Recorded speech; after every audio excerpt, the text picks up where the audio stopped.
Ibrahim Bengal institute কর্তৃক আয়োজিত আজকের সংবর্ধনা অনুষ্ঠানে সম্মানিত সভাপতি, বিশেষ অতিথি, মিডিয়ার সাংবাদিকবৃন্দ এবং সাংবাদিকবৃন্দ সবাইকে জানাই শুভেচ্ছা। আসসালামু আলাইকুম।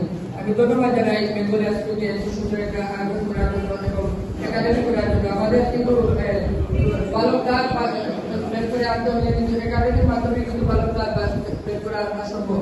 এইরকম প্রত্যান্তর জন্য যে খেলাধুলা করে কিন্তু আমাদের বাংলাদেশের জাতীয় টিমে অনেকে প্রতিনিধিত্ব করেছেন। আমি আশা করব আমাদের এই একাডেমির মাধ্যমে আমাদের ফার্স্ট ডিভিশন, সেকেন্ড ডিভিশন এবং জাতীয় পর্যায়ে প্রতিনিধিত্ব করবেন। এবং আমি ধন্যবাদ জানাই আমার রফিক ভাইকে। আসলে আপনারা এমন একজন মানুষ পেয়েছেন চেয়ারম্যান হিসাবে, খুবই সামাজিক এবং অমায়িক এবং এলাকায় মানুষ যেখানে খেলাধুলা আমরা সবসময় চেষ্টা করেন খেলাধুলার সঙ্গে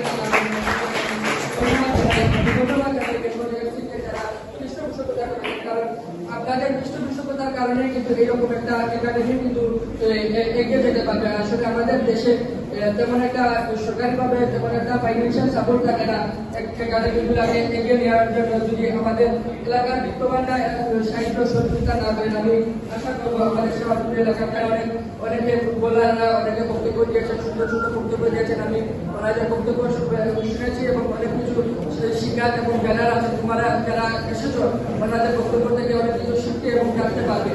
আর আসলে সবথেকে বড় জিনিস হলো আপনারা যারা খেলাধুলার সঙ্গে জড়িত আমাদের একাডেমিক, এখানে কিন্তু বেশিরভাগই সবাই কিন্তু আন্ডার এজের প্লেয়াররা।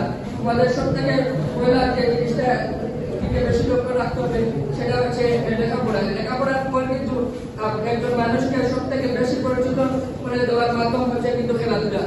আমরা অনেক দেশের অনেক প্রধানমন্ত্রীর নাম জানি না, কিন্তু অনেক খেলোয়াড়দের নাম জানি। আর আগেকার দিনে ছিল যে খেলাধুলা করে কিছু করা যেত না, এখন কিন্তু খেলাধুলার মাধ্যমে কিন্তু ফাইন্যান্সিয়াল এবং একটা ভালো একটা নিজের এলাকাকে, পরিবারকে এবং তথা দেশকে একটা ভালো জায়গায় নিয়ে যাওয়া যায়। তাই যারা খেলাধুলা করবে একটু মনোযোগ দিয়ে যদি ভালো প্ল্যান হতে পারে তাহলে আপনি আপনার নাম উজ্জ্বল করবেন, আপনার ফ্যামিলির নাম উজ্জ্বল করবেন, আপনার এলাকার নাম তথা আপনার দেশের নাম উজ্জ্বল করবেন।